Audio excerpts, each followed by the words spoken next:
Buenos días, Ángel, bienvenido. Buenos días, Iván. Es un placer tenerte aquí y quiero empezar con una pregunta muy directa, y es si vivimos en una época post-cristiana. Respondo también en directo, sí. Y el poscristianismo, que es un término que se lleva ya unos años utilizando, tiene fundamentalmente dos significados. Uno, podríamos decir, neutro, que expresa, digamos, desde un punto de vista temporal y cronológico, que el cristianismo ha sido, digámoslo así, un elemento determinante en la sociedad y en la cultura, y que hoy ya no lo es. Estamos en un momento post, o sea, en el sentido de uno va viendo la secuencia cronológica y después de una época, pues, que ha pasado, se ha clausurado y estamos en otro momento, y de ahí el significado de post-cristiano. Pero es verdad que también ese concepto para otros tiene un significado, voy a decir la expresión, un poco más moral. Es decir, es ya de una sociedad que no solo es que cronológicamente ya no esté situada en el cristianismo como realidad fundamental que configura la existencia, sino que quiere ser una sociedad que supere al cristianismo. En ese sentido ya no de secuencialidad, sino de superación, y superación en el orden de los valores, superación en el orden de la verdad, superación en aquello que precisamente el cristianismo ha configurado. En este sentido, en esta segunda perspectiva, es lo que se puede entender a lo mejor como una sociedad con ciertos rasgos anticristianos, es decir, que positivamente no quiere ser cristiana. Decías superar el cristianismo, ahora mencionabas que hay rasgos también contra el cristianismo, pero la tendencia general, ¿cuál sería? ¿La de buscar una superación o directamente una confrontación? No, en realidad la tendencia general yo la veo más bien como una constatación de un hecho. Ni siquiera, no hay una voluntad explícita de ir contra, ni de situarse frente a, al menos, digamos, la experiencia que tengo en la inmensa mayoría. Hay grupos que sí, hay autores que sí, hay libros que así lo formulan, pero el conjunto de la sociedad es que ya para ellos el cristianismo, lo que el cristianismo significa sobre todo como experiencia religiosa, ya no tiene ninguna significación en su vida personal. Y en este sentido, bueno, pues forma parte del cristianismo como otras realidades, pero no la realidad configuradora. Y hombre, luego sí que nos encontramos algunos aspectos, pues no sé, en el ámbito de la comprensión del ser humano, o por ejemplo de la sexualidad, donde ahí sí que de alguna manera se quiere claramente superar e ir contra una determinada visión del ser humano, ¿no? Por ejemplo, especialmente en temas morales, por así decirlo, ¿no? Pero no, yo no diría que es la inmensa mayoría. Este es un tema muy interesante porque se podría argumentar que el cristianismo es un movimiento humanista, pero tal vez ahora vivimos una época transhumanista o posthumanista. ¿Lo ves así tú también? Claro, o sea, ahí por ejemplo eso es un ejemplo, no directamente, pero sí como el transhumanismo claramente afecta a la raíz de la comprensión del ser humano. La sociedad ha comprendido al ser humano desde una influencia cristiana. El matrimonio hasta hoy era pensado desde una influencia cristiana. La sexualidad era pensada desde una influencia cristiana. Entonces, efectivamente, el transhumanismo de alguna forma es un intento de no solo ya superar al cristianismo, sino que incluso también toda la tradición, digámoslo así, cultural y filosófica grecorromana que ha configurado hasta hoy a Europa. Lo que está claro en esta nueva era, terminología aparte, aunque algunos autores lo definan de una forma o de otra, es que también hay algunas realidades que afloran y tienen distintos nombres. Hay autores que hablan de sacerdotes rotos. Por ejemplo, tú prefieres hablar de que nos encontramos en distintas encrucijadas. ¿En qué encrucijadas nos encontramos? Sí, precisamente, pues una de las primeras es esto, que ha dejado el cristianismo de ser la realidad determinante que configure el espacio, que configure la vida de las personas, pero todavía no tenemos otra realidad determinante. Probablemente el momento actual sea de un pluralismo, casi me atrevería a decir radical. Entonces, la primera encrucijada, que normalmente se suele decir, no estamos sencillamente en una época de cambio, pero donde el horizonte fundamental es el mismo, sino estamos en un cambio de época.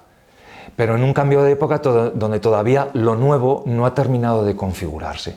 O sea, entendemos que lo viejo, que lo antiguo, que lo que nos ha precedido ya no nos vale, no nos sirve, pero no estamos todavía en el momento donde esa novedad, por así decir, ya se ha configurado.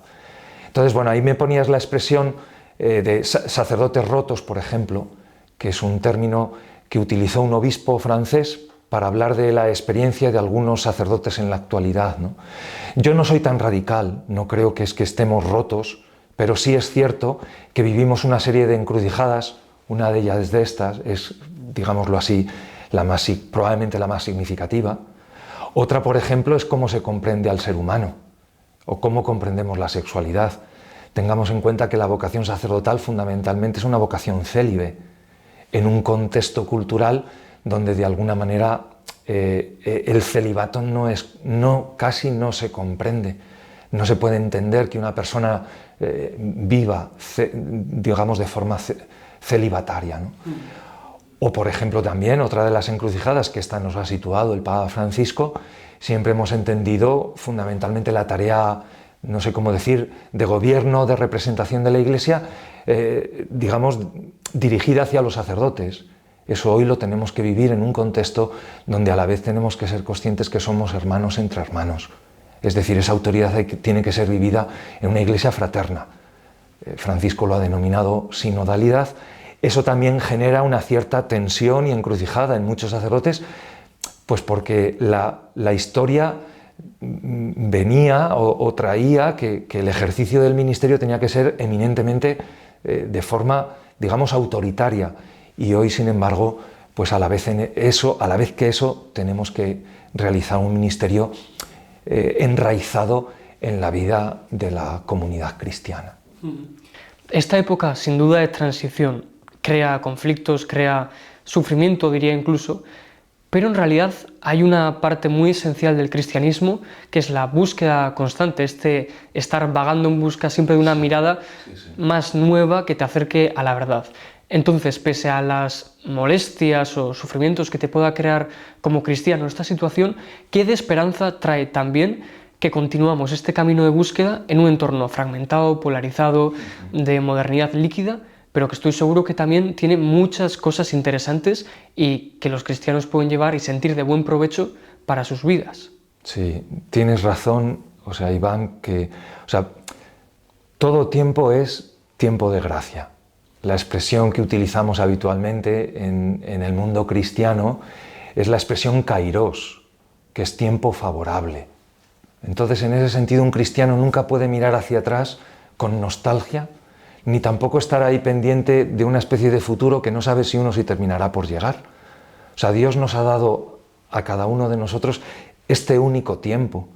Entonces, en nosotros está encontrar, en esta circunstancia concreta en la que vivimos, la presencia de Dios, que eso es lo que luego llamamos gracia, eso es lo que decimos con esa expresión tiempo favorable, tiempo oportuno, tiempo de salvación.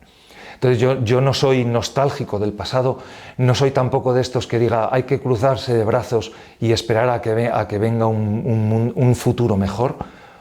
Hay que intentar en el momento actual, en las circunstancias en las que nos ha tocado vivir, encontrar esa presencia de Dios, y a la vez anunciarla y ofrecerla a otros contemporáneos.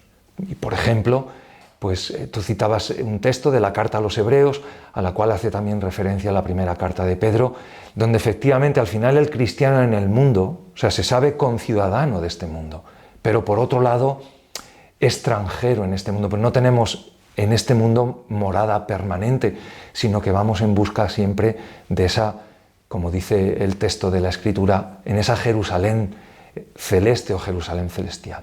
No es para evadirnos, pero es para ser consciente también que tampoco ningún tiempo histórico es capaz de articular la totalidad que el Evangelio tiene. Siempre en el fondo somos peregrinos y estamos en este mundo de forma como peregrinos, como caminantes, ¿no? Y por lo tanto, amar este mundo en el que nos toca vivir, pero por otro lado sabiendo que Dios es más grande que todo lo que podamos hacer también en esta circunstancia histórica. Y ahí ya luego, bueno, habría que entrar y qué valores, qué grietas, qué oportunidades nos ofrece la cultura actual, pues para poder ofrecer el Evangelio, para poder ser cristianos con gozo, con alegría, con serenidad, aún a la vez también siendo conscientes de las dificultades. Y bueno, pues precisamente, por ejemplo, el pluralismo pues es algo que nosotros tenemos que pensar que está incluso querido por Dios, que incluso ha sido algo que ha posibilitado el propio cristianismo, y que ahí los cristianos sí que podemos reivindicar, que no tendremos la única palabra sobre las cosas del mundo, pero sí tenemos una palabra propia y específica que nosotros tenemos deber de decir, y que también la cultura actual nos tiene que dejar la libertad para poderlo decir. Hay una cosa que has dicho que me ha parecido muy interesante y que creo que no es algo que se valore lo suficiente, que es que no pensemos que cada época histórica es capaz de representar en plenitud el Evangelio. Y puede ser que haya una época que sea más útil para representar una parte del Evangelio, del mensaje de Dios, y otra que sea más útil en otro campo. Por ejemplo, ahora mencionabas la pluralidad también como algo positivo a tener en cuenta. Y una de las charlas de esta semana he escuchado que te preguntaban el tema de la verdad. Porque si de algo están orgullosos los cristianos es de tener una verdad, y que antes pues, podía ser tal vez más fácil que esa verdad cristiana era la verdad aceptada. Hoy, en cambio, esa verdad parece estar en una lucha con otras muchas verdades. ¿Cómo podemos hacer para que esa verdad nuestra, que tiene que dialogar con otras, sea escuchada sin que tenga un carácter agresivo o un carácter que casi parezca de otrora, cuando con las armas se llegaba a un lugar y se decía esta es mi verdad? ¿Cómo podemos ser dialogantes en el siglo XXI? Tal vez, por ejemplo, con una actitud, no sé, menos clerical, más laical, de aceptación también de que las nuevas tecnologías crean espacios de comunión que antes no había. ¿Cómo podemos hacerlo? Bueno, ahí lo que yo diría que casi es sagrado, o sea, el binomio, por así decirlo, aunque entiendo que esto es un poco más como de debate filosófico, pero tiene luego su implicación. El binomio libertad y verdad es inescindible. O sea, no podemos defender una verdad, por muy verdad que sea, yendo contra la libertad del ser humano. Y a la inversa, lógicamente, una libertad en el vacío al final no tiene fundamento, o sea, tiene que estar religada hacia al menos la búsqueda de una verdad. Entonces, para mí, digamos, como afirmación de principio, no podemos volver a caer en una especie de época donde decíamos, no, lo importante es la verdad y me da igual quién esté delante. No, yo al que tengo delante y le tengo que ofrecer la verdad o mi verdad, tiene que ser siempre una invitación a la libertad. No se puede imponer ni siquiera la verdad más sagrada, ni la realidad de Dios. Recuerdo a Benedicto en su famoso discurso de Ratisbona: la fe no puede imponerse, porque nunca es un sacrificio de la libertad. Es la libertad la que tiene que recibir y que acoger. Eso que es de orden de principio, luego eso se tiene también que mostrar en nuestra actitud fundamental. Y además con la conciencia también de que nosotros no poseemos la verdad. Es la verdad la que nos posee a nosotros, porque para nosotros los cristianos la verdad es Dios y la verdad es Cristo, pero nosotros no tenemos dominio sobre Él. Nosotros nos hemos entregado a Él y por lo tanto soy yo mismo el que camino en búsqueda hacia la verdad y camino con otros. Esta idea, efectivamente, es lo más lejano al clericalismo, que existe entre el clero, pero existe también entre muchos cristianos, porque el clericalismo no es verdad, se llama así porque los mayores exponentes son los clérigos, pero el clericalismo es una comprensión de la Iglesia cerrada sobre sí misma. Estructural. Estructural y también en tu manera de comprenderte. Y entonces, claro, no puedes abrirte a que otro incluso te enseñe algunos rasgos de la verdad de Dios que tú a lo mejor los habías olvidado.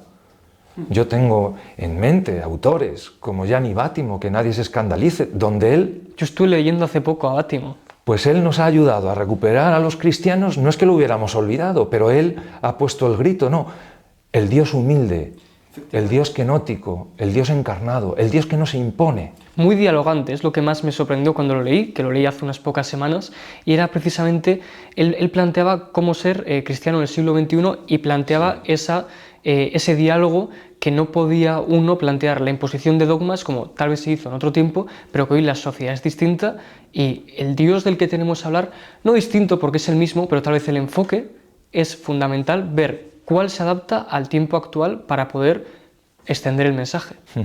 Sí, incluso yo ahí añadiría, y es verdad que siempre va a haber elementos del cristianismo que si realmente es fiel a su origen, a Cristo y al Evangelio, habrá siempre elementos contraculturales. Es decir, el Evangelio nunca puede totalmente, ni una cultura se identifica absolutamente con el Evangelio, ni tampoco el Evangelio puede totalmente, no sé cómo yo lo decía antes, configurar una determinada cultura, ¿no? Entonces, hay siempre ahí un desfase, hay una distancia, hay una diástasis, perdón por la expresión, hay algo que el Evangelio siempre será contracultural y que los cristianos tendremos que saber también llevar, vivir y padecer, en un sentido. No podemos pensar, es que ni siquiera la sociedad medieval, que estuvo configurada fundamentalmente por lo cristiano, no toda ella expresó en su totalidad lo que era el Evangelio, sino que siempre hay algún elemento contracultural. No hay que buscarlo, digamos, y subrayarlo excesivamente, pero tampoco lo podemos obviar. Entonces, yo creo que ese realmente es el diálogo, donde uno, junto con otros, camina a la búsqueda de la verdad, donde uno sabe que no puede abdicar ni puede renunciar a elementos indispensables de su identidad, pero efectivamente nunca imponiéndoselas a otros, ¿no? Decimos, Cristo es la verdad, se definió a sí mismo en la verdad. Él no impuso el Evangelio absolutamente a nadie. Al revés, padeció él, incluso se dejó matar, en la más absoluta vulnerabilidad. Pues en el fondo, al final, ese es el camino que también nos marca Cristo a los cristianos. Habrá gente que, escuchando esta llamada al diálogo, pensará, esto es subjetividad, es posmodernidad, lo que estamos haciendo es abandonar verdades y dogmas que nos hacían también sentir segura nuestra religión. ¿Podría decirse, tal vez, como contestación a estas personas, que la verdad siempre te hará libre y que es la ideología, en el sentido de que la idea te posea, la que no te va a hacer libre? Por lo tanto, quien tenga estas dudas, decirle, donde está la verdad, tú no le vas a imponer a nadie tu ideología, porque la verdad, ella misma, desde el diálogo y desde el amor, va a hacerse camino. Sí, ahí casi me llevaba a decir, donde está la verdad, allí está la libertad. Parafraseando un texto de la carta a los Gálatas, donde está el espíritu, allí está la libertad, ¿no? Donde está la verdad, al menos comprendida desde el punto de vista cristiano, la verdad engendra libertad y solo desde ella pide ser recibida, ¿no? Yo ahí insisto en que al final para nosotros la verdad, claro, es que a veces confundimos la verdad con unas ideas determinadas, con una configuración determinada que han tenido afirmaciones de distintos dogmas, ¿no? Es decir, en esto para nosotros la verdad está siempre más allá. Entonces, yo en un sentido, la posmodernidad no en todo ha sido mala.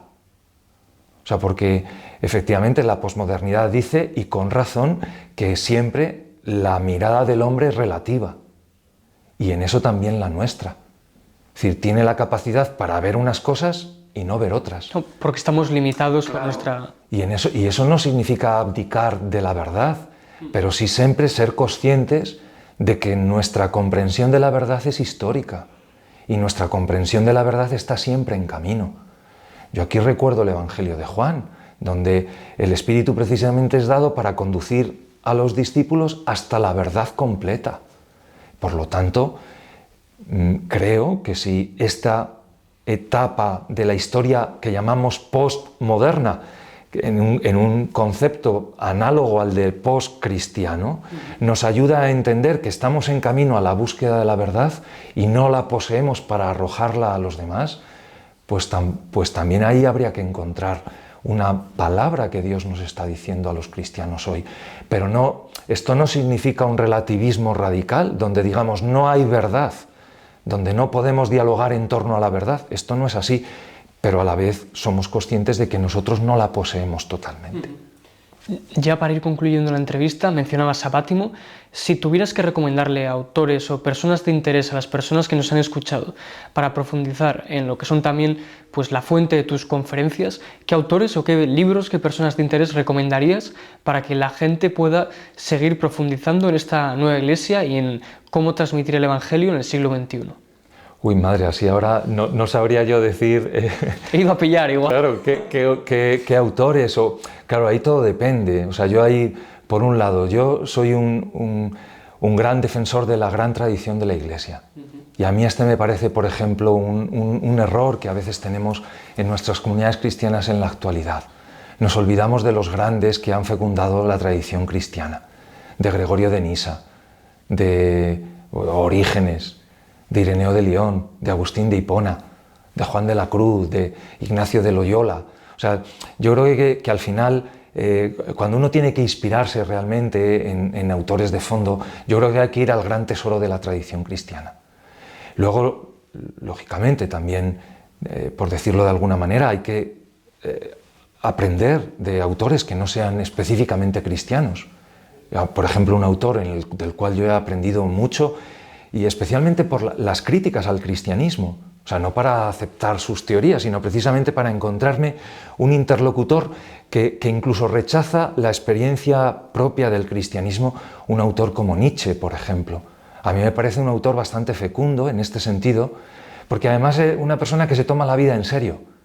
Y es alguien que tenía la vocación de ser sacerdote. De hecho, no sé si llegó a ingresar en el seminario, pero estuvo a punto de hacerlo, y hubo un momento en el que su vida cambió radicalmente. Sí, es verdad que ahí su experiencia personal y familiar influyó mucho, ¿no?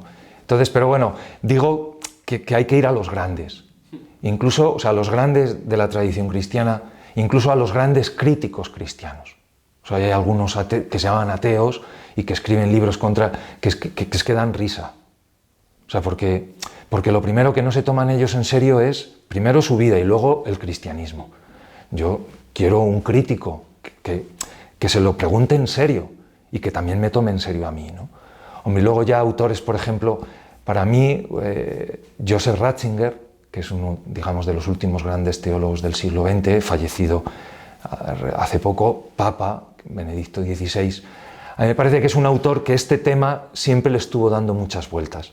O sea, yo creo que si ha habido un pontificado de un papa que ha intentado mostrar que el cristianismo tiene una pretensión de verdad, pero verdad no contra la libertad del ser humano y verdad con capacidad salvífica para los hombres, en el contexto postcristiano actual, a mí me parece que un autor sigue siendo valioso, Joseph Ratzinger. Luego ya a temas concretos podía citar otro tipo de autores, pero digámoslo así de manera general, pues estos son ahora los primeros que me vienen a la cabeza. Pues con esta recomendación de leer a los grandes autores, a los clásicos y también de buscar en las fuentes más confiables, Ángel, te agradezco muchísimo que hayas estado con nosotros. Vamos a seguir con mucha atención todas las conferencias y charlas que sigas dando. Ha sido un placer no solo tenerte en esta entrevista, sino también en nuestra diócesis, y desearte lo mejor y que siempre que quieras esta es tu casa. Muchas gracias por la invitación y además tan acogido como me siento, pues estoy seguro que volveré. Muchas gracias.